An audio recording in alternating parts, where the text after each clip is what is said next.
来看公民团体哦，今仔去中营海运抗议，因指控讲中营要送75个货柜的军用钢材去以色列，违反着国际人权法律。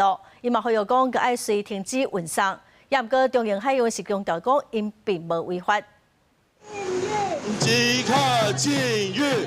大声喊口号，希望台湾的民众注意中东加沙走廊的战火，致使当地暴力斯坦民众的伤亡，甲相关摧残的情形。公民团体车衫去中央海运外口抗议，指控中央的货船载75个货柜军用级的钢材，要送去以色列。今日的举动，互战争愈未收煞。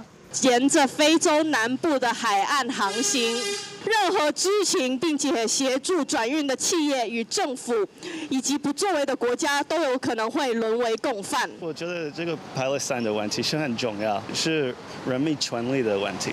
美国的年轻人的以色列的感觉不太好。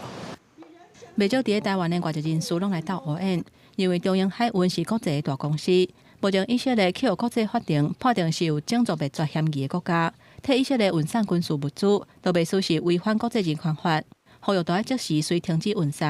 人权团体呼吁政府要制定企业人权尽职调查法，规定企业要遵守人权的规范。只有国家人权行动计划这种政策是不够的，我们要再次呼吁台湾政府应该要赶快的订定有拘束力的企业尽职调查法。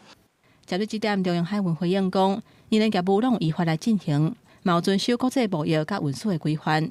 因在货柜是由委托运送的人按规定来申报，公司干那负责运送，并无参与将基本用途的决定。嘛强调讲，公司是徛伫合法经营的原则，确保营运有符合法规甲社会责任。不过，公民团体是以行动局针对中央已经下过人权的底线来表达因的不满。记者综合报道。